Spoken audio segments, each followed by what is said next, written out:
నుంచి పెద్ద ఎత్తున వచ్చిన ప్రజలకి, ఈ కార్యక్రమానికి ముఖ్య అతిథిగా వచ్చిన తెలుగుదేశం పార్టీ జాతీయ అధ్యక్షుడు వారు నారా చంద్రబాబు నాయుడు గారికి, జనసేన అధ్యక్షుడు వారు పవన్ అన్నకి,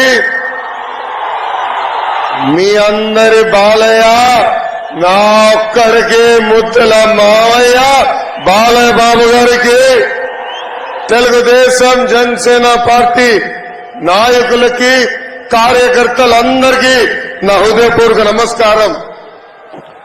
బొమ్మ బ్లాక్ బస్టర్ గురు. ఏ బొమ్మ చూస్తే జగన్ దిమ్మ తిరిగి మైండ్ బ్లాక్ అవుతుందో, ఏ బొమ్మ చూస్తే జగన్ కి జ్వరం వస్తుందో, ఏ బొమ్మ చూస్తే తాడేపల్లి కొంపలో టీవీ పగలుతాయో ఆ బొమ్మ ఈ రోజు మనందరం చూస్తున్నాం.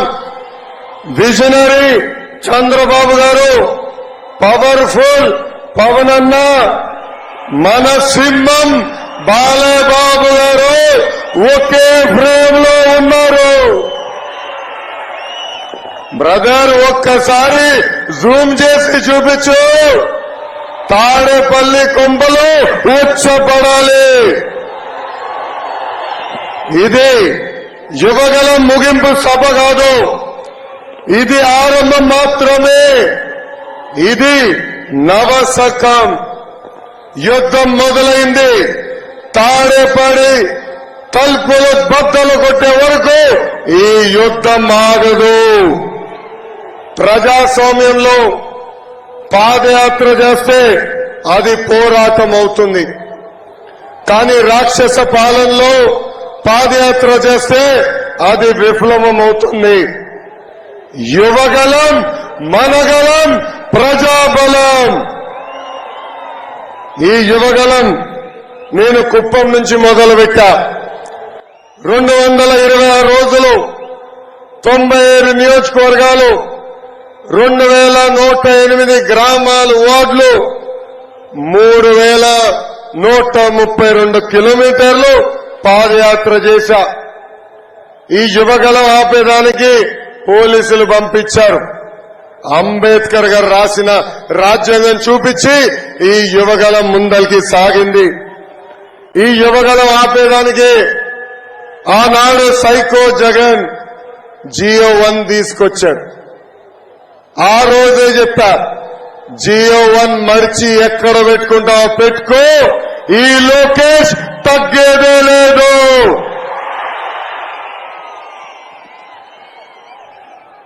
నా మైక్ వేగులు లాక్కున్నారు. ఇది అన్న విశ్వవిఖ్యాత నడ సార్వభౌమ స్వర్గశ్రీ నందమూరి తారక రామారావు గారు ఇచ్చిన గొంతు. ఈ గొంతు నొక్కే మగాడు పుట్టలేదు, పుట్టవు. చంద్రబాబు గారిని అక్రమంగా అరెస్ట్ చేసి 57 రోజులు జ్యుడిషియల్ రిమాండ్ లో పెట్టారు. విజనరీ అంటే చంద్రబాబు గారు, ప్రిజనరీ అంటే జగన్. అర్థమైందా రాజా? అర్థమైందా రాజా? జగన్ అరెస్ట్ అయితే రోజుకు ఒక స్కామ్ బయటపడేది. అదే చంద్రబాబు నాయుడు గారిని అరెస్ట్ చేస్తే 15 సంవత్సరాలు ముఖ్యమంత్రిగా ఆయన చేసిన సంక్షేమ అభివృద్ధి కార్యక్రమాలు బయటపడినాయి. వ్యవస్థల్ని మేనేజ్ చేసి 53 రోజుల్ని నిజాన్ని బంధించారు. కానీ ఆఖరికి నిజమే గెలిచింది. పవన్ అన్న ఏపీకి వస్తే ఈ సైకో సైన్యానికి వణుకు. అందుకే ఆనాడు ఆయన ప్లేన్ రాకుండా ఏకంగా లెటర్ పంపిస్తారు. రోడ్డు మార్గంలో వస్తే బార్డర్లు ఆపుతారు. చివరికి ఆయన రోడ్డు మీద పడుకొని నిరసన తెలిపిన తర్వాతనే ఆయన్ని ఆంధ్రాలోకి అడుగు పెట్టనిచ్చారు. ప్రజాస్వామ్యాన్ని ఈ జగన్ దెబ్బతీశాడు. 3 నెలల్లో ప్రజాస్వామ్యం పవర్ ఏంటో మనందరం కలిసి చూపించాలని ఈ సభాముఖంగా ప్రజలు నేను కోరుతున్నా. జగన్ ఈ మధ్యన పదే పేదలకి పెత్తందారు మధ్యన యుద్ధం అంటున్నాడు. 1,00,000 కోట్ల ప్రజాధనాన్ని లూటీ చేసిన వాడు పేదవాడవుతాడా?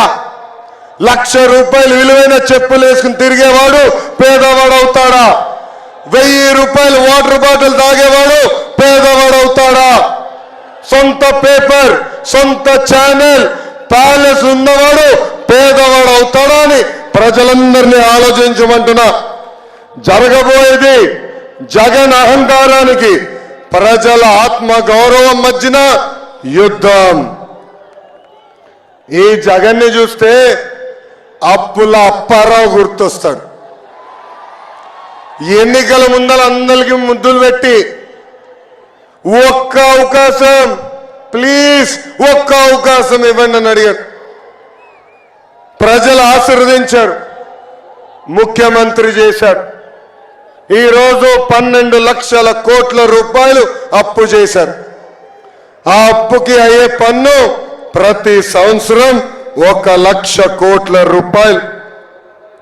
సంపద సృష్టించి సంక్షేమం అందించే విజరీ నాయకుడు మన నాయకుడు చంద్రబాబు నాయుడు గారు ఇప్పుడు రాష్ట్రానికి కావాలి. ప్రజల తరపున పోరాడే నాయకుడు పవర్ఫుల్ పవర్ అన్న ఈరోజు రాష్ట్రానికి కావాలి. ఈ జగన్ ఈరోజు మళ్ళీ ఒక కొత్త స్కీమ్ తీసుకొచ్చాడు. ఆ స్కీమ్ పేరే ఆడుదాం ఆంధ్ర అంట. ప్రజల్ని అడిగిన ఆడుదాం ఆంధ్ర పైన మీ అభిప్రాయం ఏంటని, మా జీవితాలతో ఆడాడు చాలు బాబు, ఈ కార్యక్రమం మాకు వద్దునే వద్దన్నారు. జగన్ ఒక ఐపీఎల్ టీం కూడా పెడతాడంట. ఆ ఐపీఎల్ టీం పేరేంటి తెలుసా?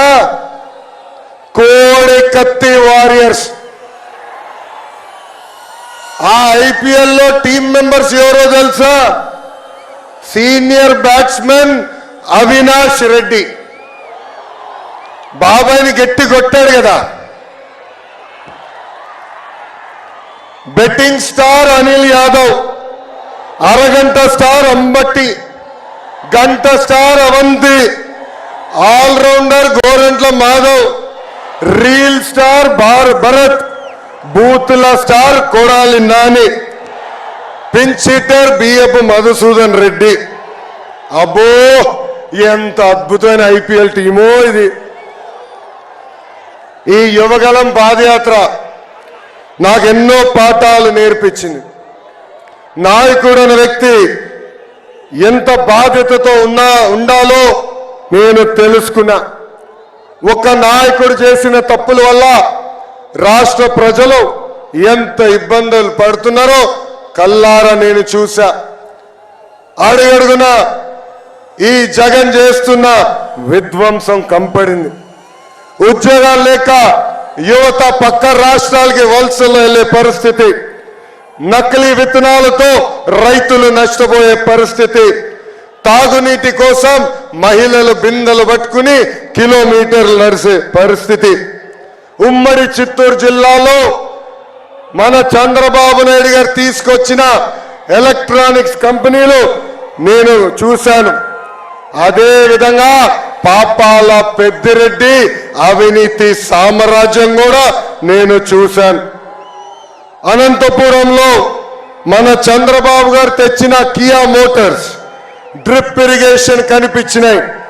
జగన్ తీసుకొచ్చిన కష్టాలు కన్నీరు కూడా కనిపించినాయి. ఉమ్మడి కర్నూలు జిల్లాలో చంద్రన్న తీసుకొచ్చిన airport, mega seed park, mega solar park, cement ఫ్యాక్టరీలు, తాగునీటి ప్రాజెక్టులు, సాగునీటి ప్రాజెక్టులు కనిపించినాయి. జగన్ చేసిన విధ్వంసం కూడా అక్కడ నాకు కనిపించింది. శ్రీకాళహస్తి నియోజకవర్గంలో రజక సామాజిక వర్గానికి చెందిన మహిళ ముని రాజమ్మ నా దగ్గరికి వచ్చి ఆమె కష్టాలు చెప్పింది.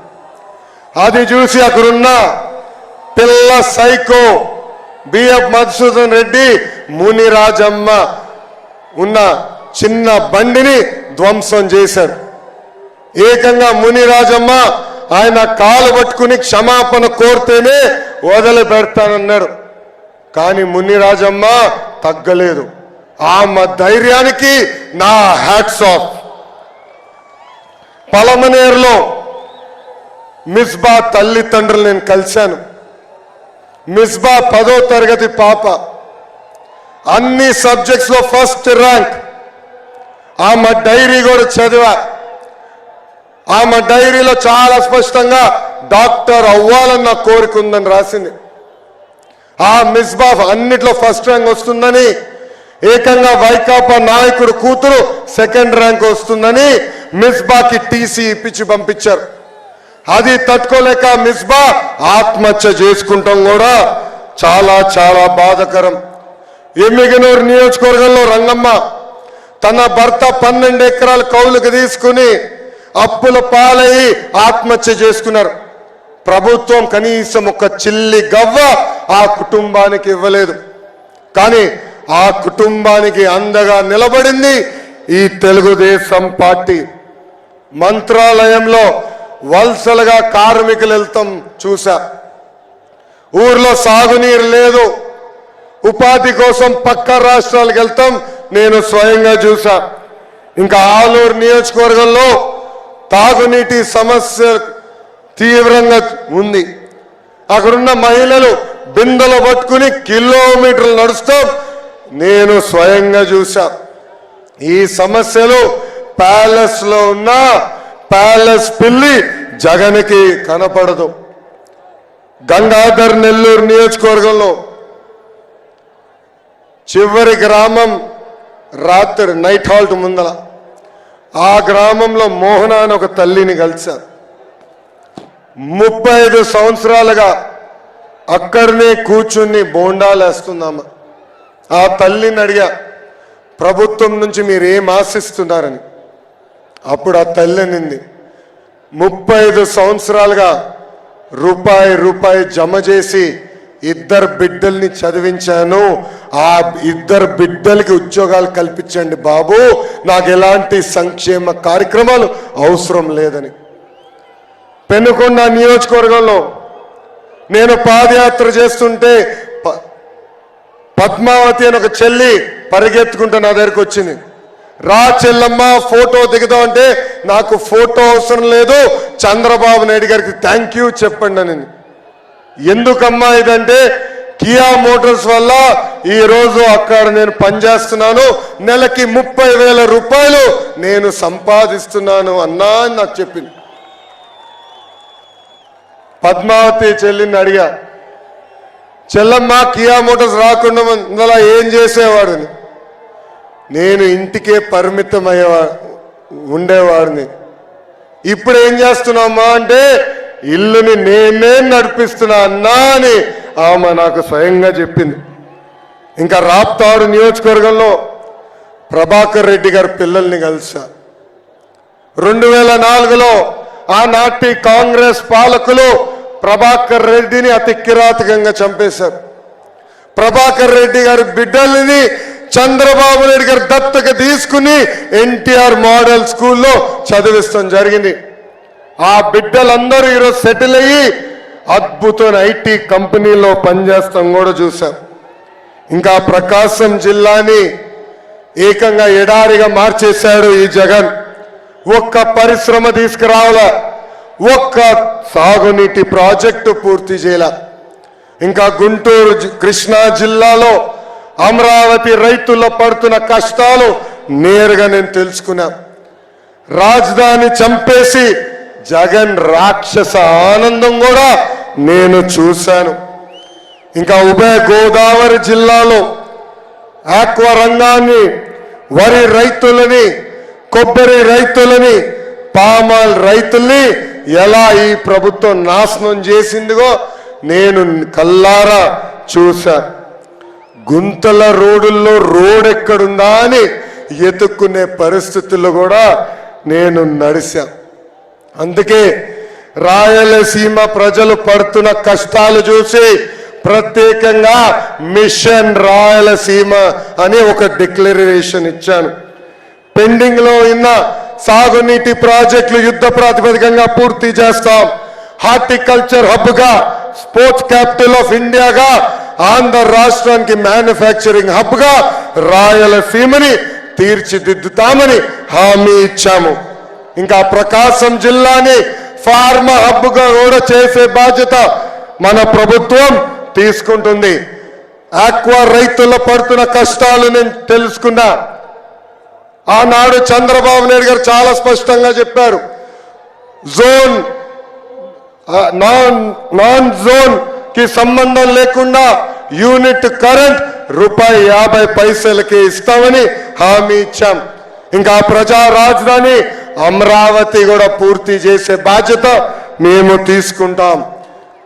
ఉభయ గోదావరి జిల్లాలో వరి, ఆక్వా, పామాయిల్, కొబ్బరి రైతులకి గతంలో ఎట్లయితే ఆదుకున్నామో అదే విధంగా ఆదుకుంటామని ఈ సభాముఖంగా హామీ ఇస్తున్నాం. ఇంకా 3 ముక్కల ఆట తప్ప ఉత్తరాంధ్ర అభివృద్ధి కోసం ఒక్క ఇటుక కూడా ఈ జగన్ వేయలేదు. విశాఖ ఉక్కు ఆంధ్రుల హక్కు. 31 మంది ఎంపీలు ఉన్నారు.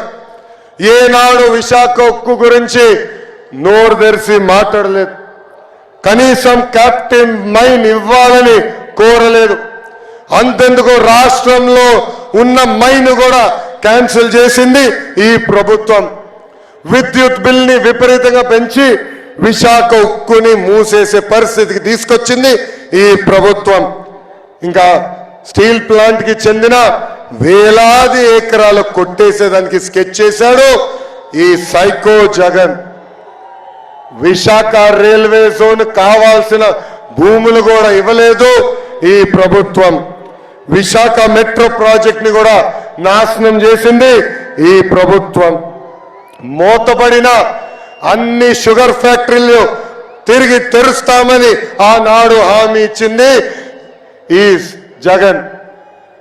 కానీ ఇప్పుడు ఏకంగా తెరుస్తాం కాదు కదా, అక్కడున్న మెషినరీ భూములు కూడా అమ్మేసే పరిస్థితికి ఈ ప్రభుత్వం వచ్చింది. 8 లక్షల ఎకరాలకి సాగునీరు అందించే సుజల స్రవంతి కార్యక్రమాన్ని, ఇరిగేషన్ ప్రాజెక్ట్ ని గాలికి వదిలేసింది ఈ ప్రభుత్వం. నేను ఐటీ శాఖ మంత్రిగా ఉన్నప్పుడు 15 రోజులకు ఒక్కసారి విశాఖపట్నానికి వచ్చేవారు. అనేక ఐటీ పరిశ్రమలు తీసుకొచ్చాం. కానీ కోడిగుడ్డు మంత్రి వచ్చిన తర్వాత ఉన్న పరిశ్రమలన్నీ పక్క రాష్ట్రానికి తరలిపోయే పరిస్థితి. చంద్రబాబు నాయుడు గారి హయాంలో ఆర్థిక రాజధానిగా ఉన్న విశాఖపట్నాన్ని ఇప్పుడు ఏకంగా క్రైమ్ క్యాపిటల్ గా ఈ ప్రభుత్వం మార్చేసింది. దస్బౌల్లా భూములు, సిఎంబిసి భూములు, హైగ్రీవా భూములు, ఎక్స్ సర్వీస్ మెన్ భూములు అన్ని కబ్జా చేసింది. లూలుని తరిమేసి ఆ భూములు కూడా కబ్జా చేసింది ఈ ప్రభుత్వం. బాధితులందరికీ చెప్తున్నా, 3 నెలలు ఓపిక పట్టండి. తెలుగుదేశం జనసేన ప్రభుత్వం వస్తుంది. తిరిగి మీ భూములు మీకు అందించే బాధ్యత మేము తీసుకుంటాం. 1000 కోట్ల టీడీఆర్ బాండ్ల కుంభకోణం జరిగింది. ఋషికొండకి గుండు కొట్టి 500 కోట్ల రూపాయలు ఖర్చు పెట్టి ఈ పేద ముఖ్యమంత్రి ఒక ప్యాలెసే కట్టుకున్నాడు. జగన్ కేసుల్లో ఎక్యూజ్డ్ విజయసాయి రెడ్డి ఒక పక్కన విశాఖపట్నాన్ని నాశనం చేస్తే, ఇంకొక పక్కన వైవి సుబ్బారెడ్డి కొడుకు విక్రాంత్ రెడ్డి మాన్యంలో లాట్రైట్ బాక్సైట్ అక్రమంగా దోచేసుకుంటున్నారు. జీవీఎంసీని అవినీతి అడ్డగా వీళ్ళు ఈరోజు మార్చేసే పరిస్థితి. ఒక్క రోడ్, ఒక్క డ్రైన్ కూడా ఈరోజు విశాఖపట్నంలో వేసే పరిస్థితిలో ఈ ప్రభుత్వం లేదు. బొబ్బిలి గ్రోత్ సెంటర్ ని చంపేశారు. 41 ఫెరా ఎల్లాయిస్ కంపెనీలు మూసేసే పరిస్థితికి వచ్చినాయి.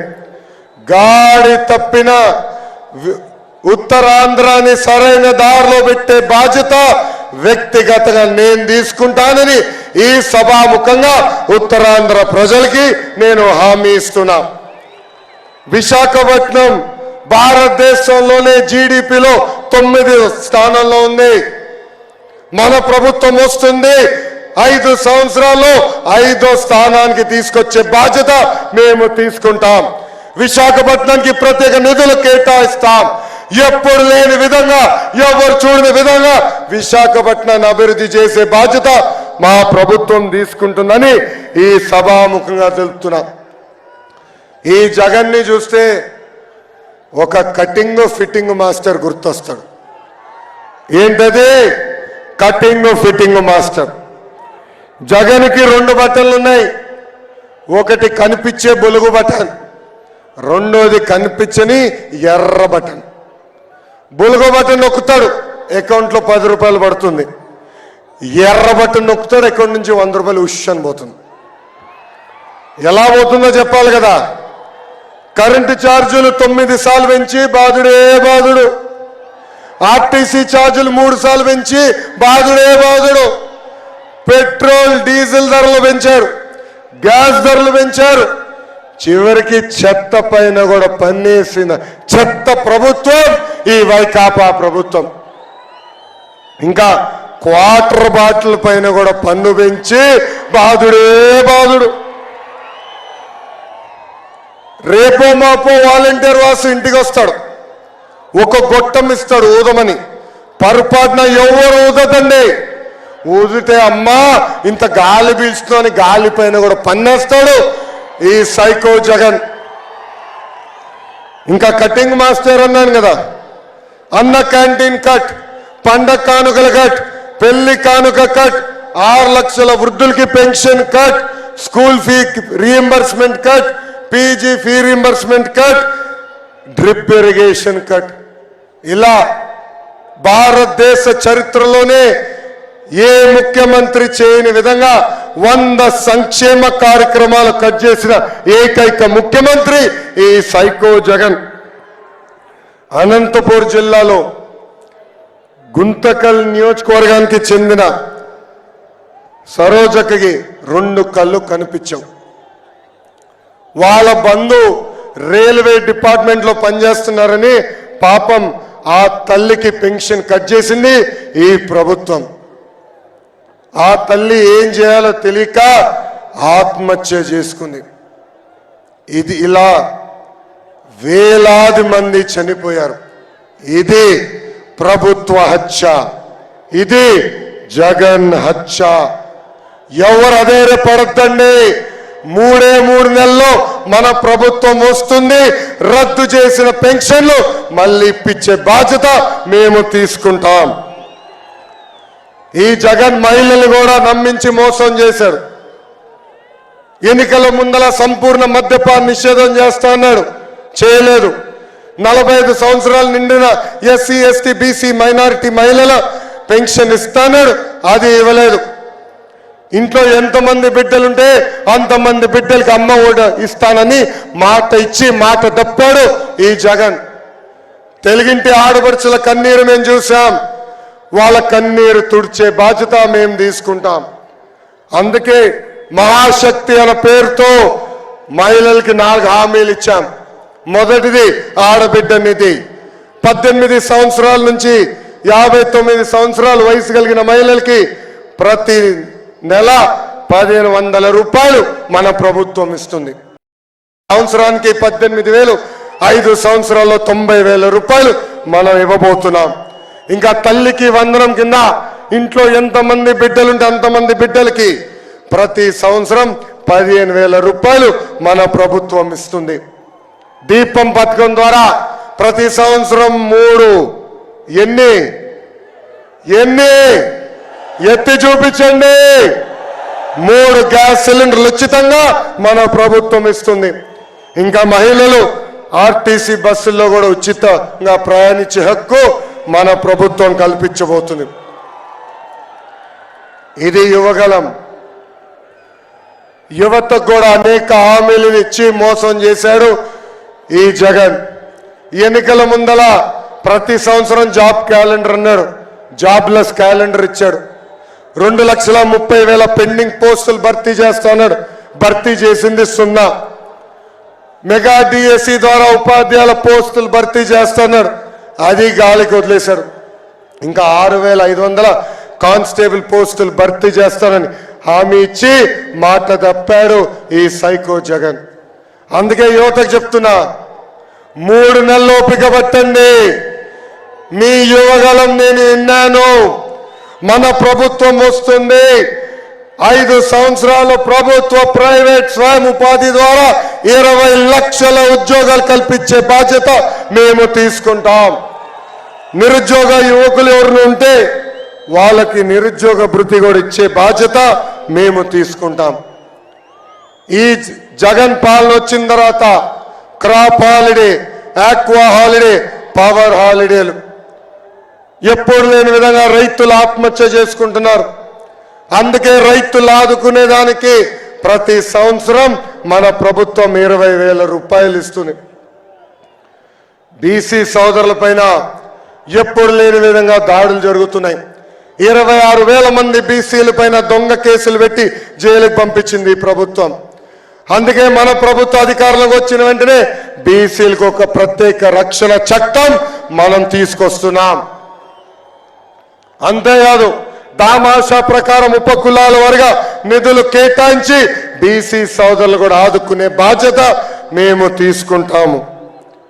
డాక్టర్ సుధాకర్ గారి దగ్గర నుంచి కోవూరు మహేంద్ర గారి వరకు అనేక మంది దళితుల్ని చంపేసింది ప్రభుత్వం.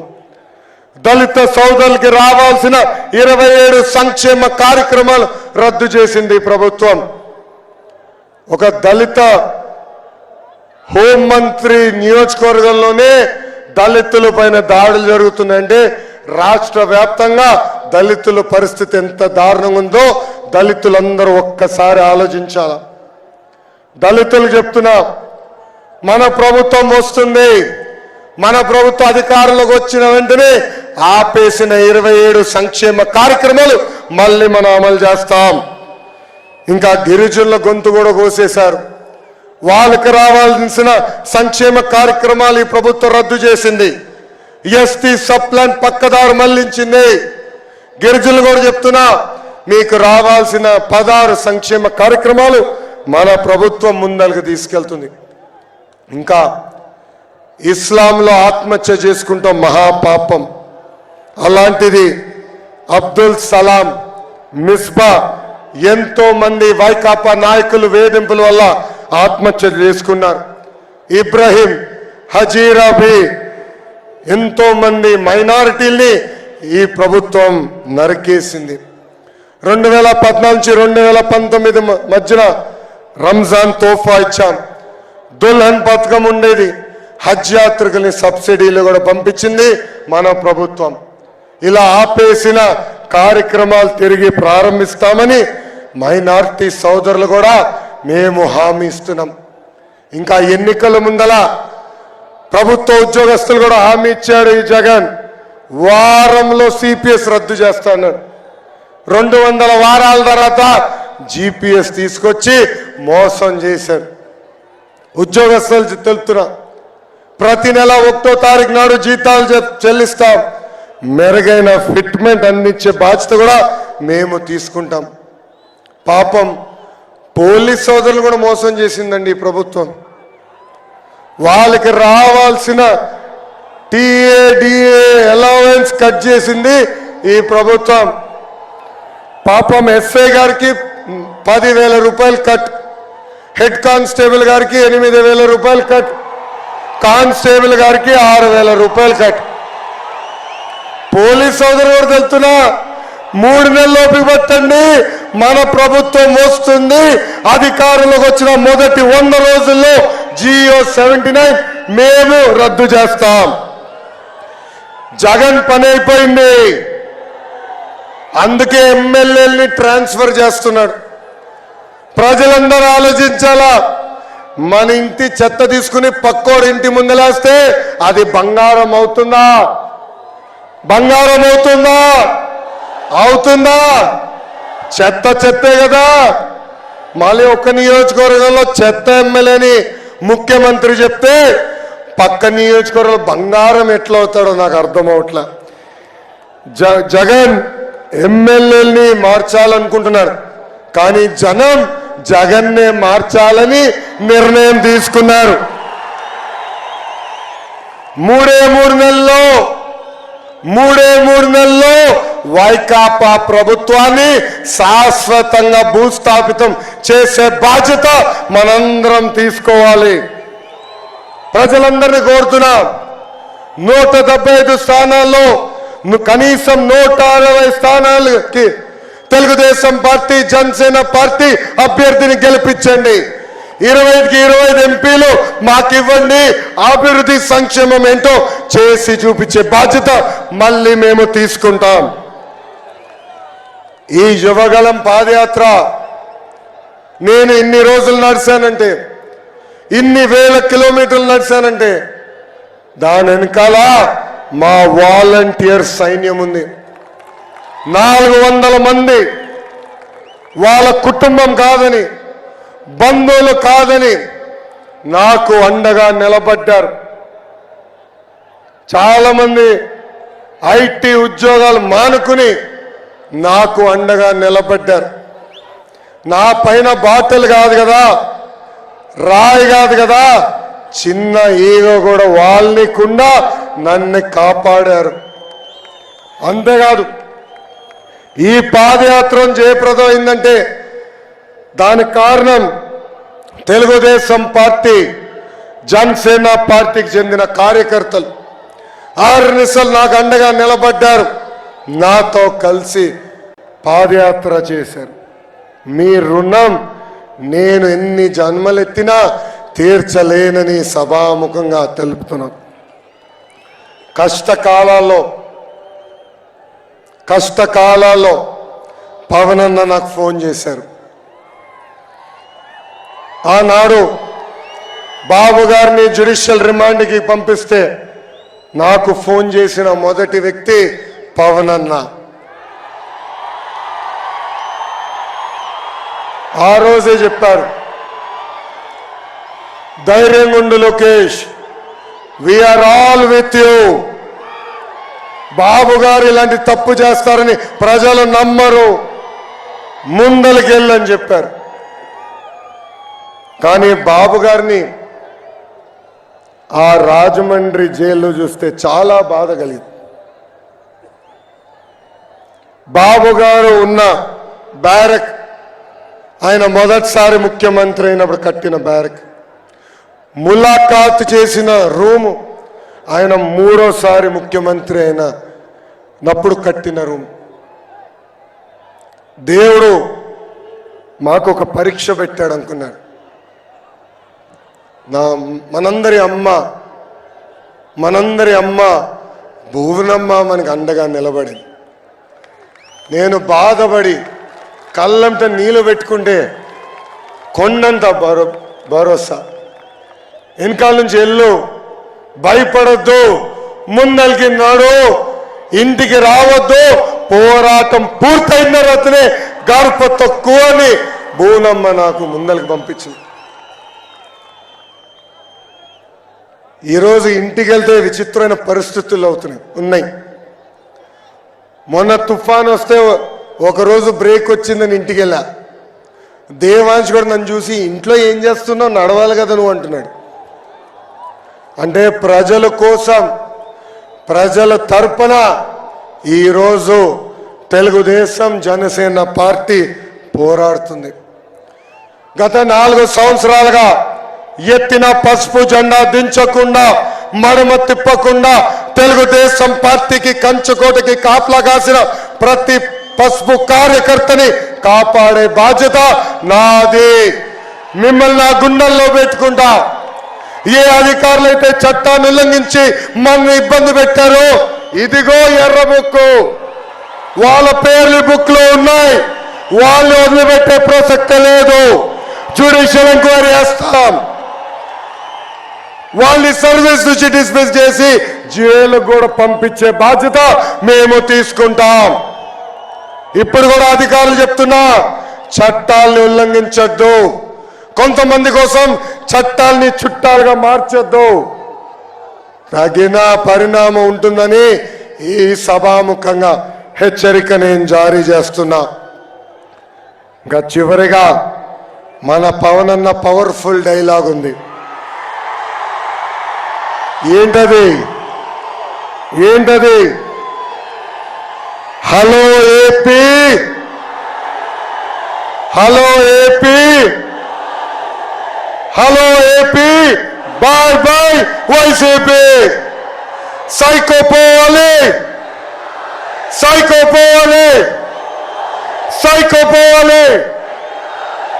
నాకు ఇంత అద్భుతమైన అవకాశం ఇచ్చిన తెలుగుదేశం పార్టీ జాతీయ అధ్యక్షుల వారికి నా హృదయపూర్వక ధన్యవాదాలు తెలుపుకుంటూ మీ అందరి దగ్గర నుంచి నేను సెలవు తీసుకుంటున్నా. జోహార్ అన్న ఎన్టీఆర్, జోహార్ అన్న ఎన్టీఆర్. పవన్ అన్న నాయకత్వం, చంద్రబాబు నాయుడు గారి నాయకత్వం.